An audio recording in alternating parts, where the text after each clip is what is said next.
2022政府公布的普查结果显示，2022年失踪人口，1989年的时间是801万人，1990年890万，到了2022年，还不断上涨，变成857万。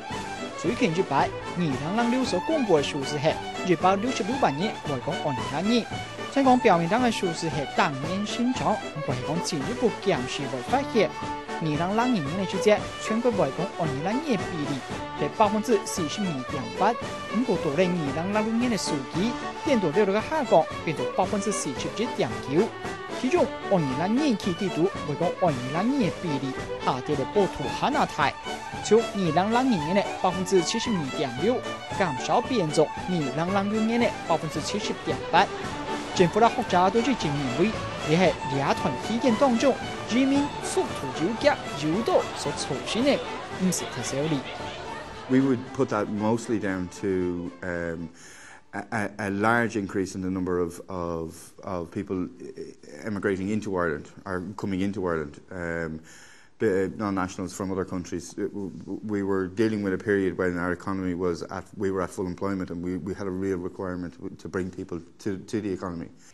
Percentages changing because, for example, we have had a big flow of in-migration, and which will automatically change that balance of percentages speaking whichever language in Ireland. A slight decrease. Well, we're living in a very changing society. In Ireland now, we have a large influx of overseas people coming into Ireland. The structure of society has changed. 我包含这阵当的艺人，让语言学嘅学者都大拍讲，差不多所有嘅人都学到地图学了10年变的2022年。普查资料嘅显示，666万人表示参加多少会讲嘅2022年。我撒就200万人3百地图，差不多完全不是用过2022年。看得出来，政府嘅方向有调整嘅必要。We have within us the capacity to speak. We don't have that much opportunity to speak because English is still the language that is most used.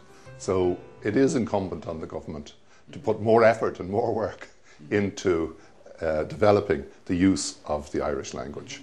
The major gap in our language planning at the moment is in the area of the use of Irish within the home. In other words, this is an area of language planning which has been overlooked for decades because we have emphasised the use of Irish within the education so much, and we have overlooked the role of language in the home.